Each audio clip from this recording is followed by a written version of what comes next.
Okay, Pro Bs once again. Remember, subscribe.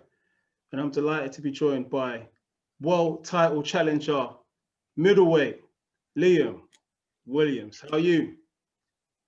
All good, mate. All good. Just chilling out after a busy day.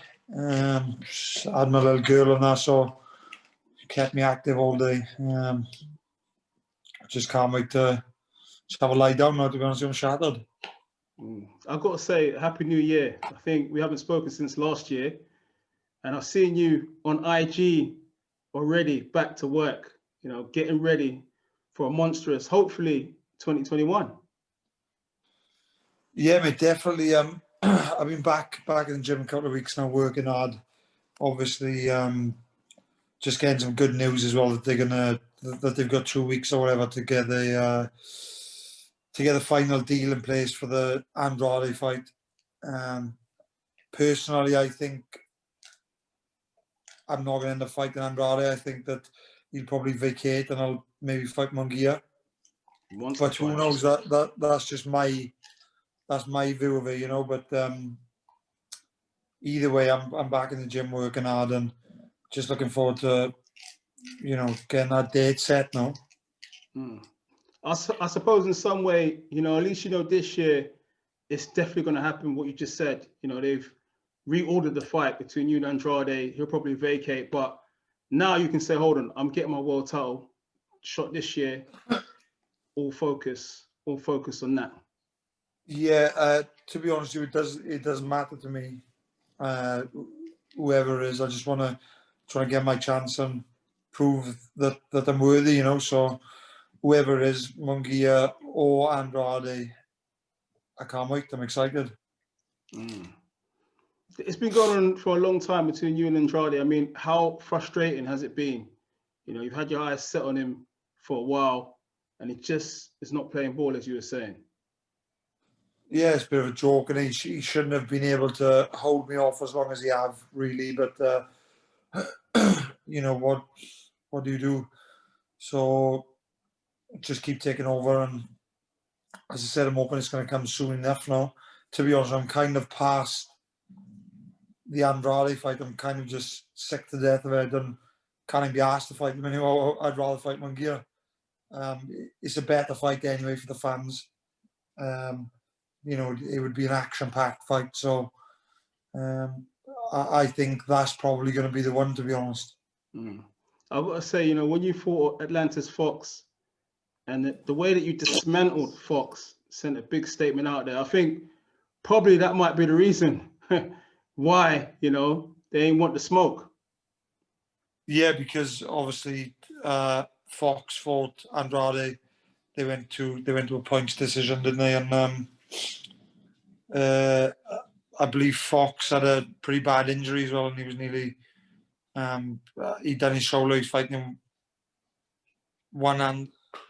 So this video, man. I believe he's fighting him with one arm, really.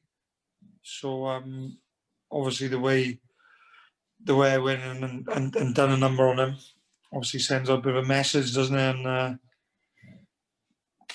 maybe that is the case. Maybe he's not too interested for that reason, but you know, he's obviously looking for other fights as well. So it is what it is.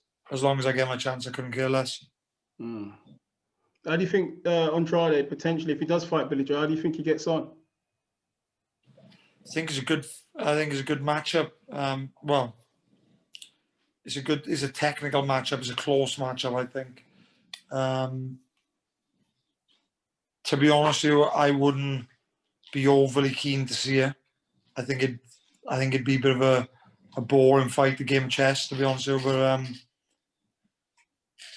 it's just one of them. They're both quite slick technical boxers, and you know, it's never really going to be entertaining to watch, is it? So all eyes now on potentially a fight of Munguia. What type of threat do you think he kind of poses to you instead of Andrade? He's just all action, isn't he? All action. Obviously very fit, got a high work rate, and he seems to punch pretty hard too. His record suggests so, anyway.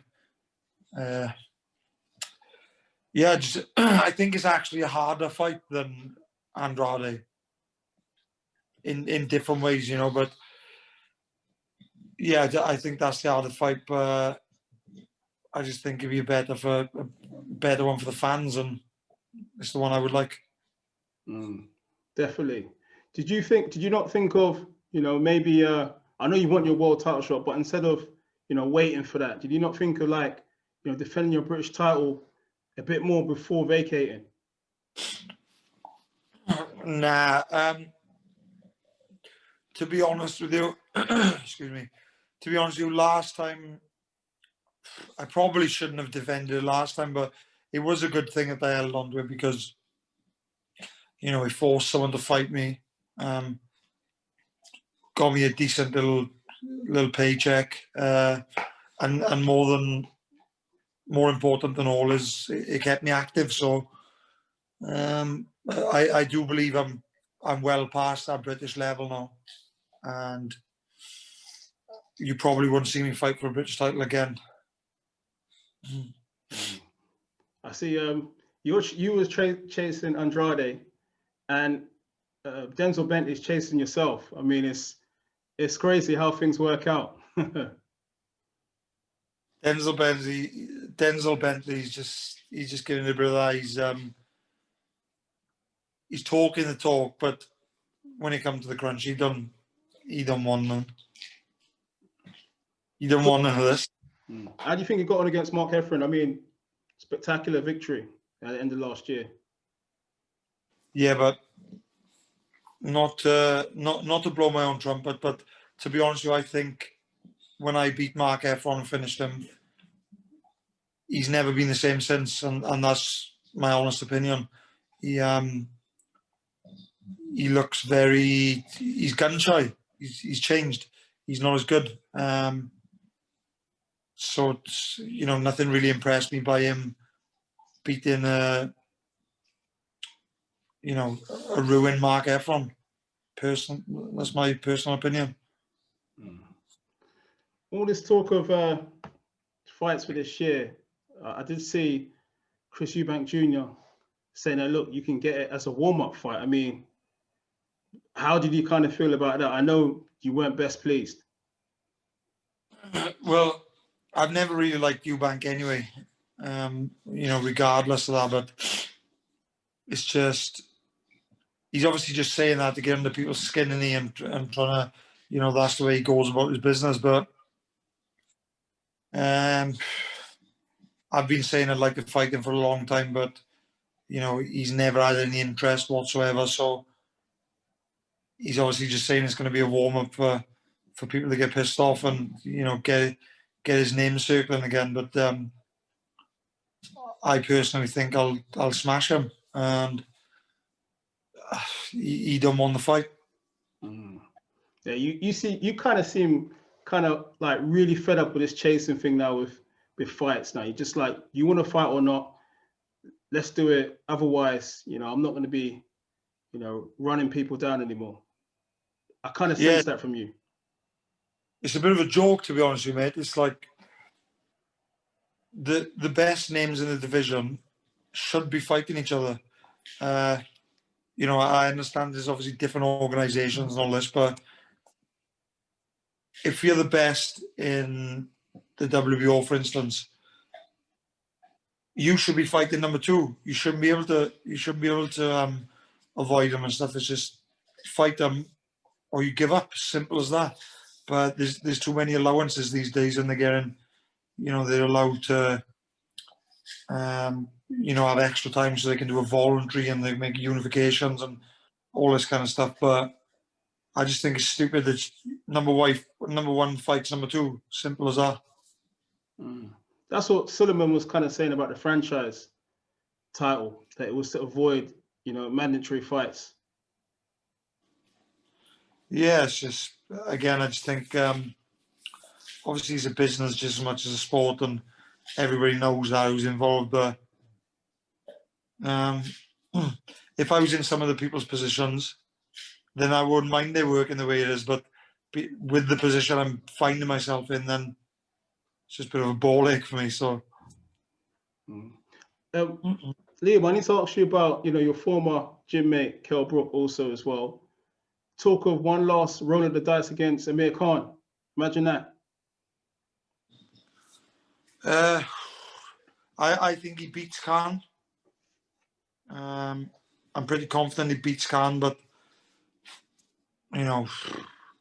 with respect to both men, obviously Kell's quite a good friend of mine.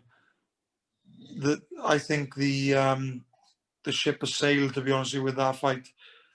Personally, I've got no interest. Okay. You know what? Kell Brook's come out and said that, he accepts. If Khan wants to do it this time, he still accepts. Yes, it's good. The fight will sell for sure because two big names. They've been, they've been talking bad about each other for years, and there's a lot of talk of who thinks would win, and obviously everything else. But I just personally think they both pass the best. Even if whoever wins, people are still going to say, "Oh yeah, but if they fought in their prime, it would have been different." It's just a pile of shit, and it doesn't really interest me, to be honest with you. You spoken to Kell about that fight? It's been brought up in the past and stuff, just chatting about it, but no, anytime recently. I haven't seen him for probably a couple of months, to be honest with you. And how's the whole team in the gym? Is everyone back fully working towards, big fights this year in the Ingle gym? Yeah, everybody's in working hard. We can't all,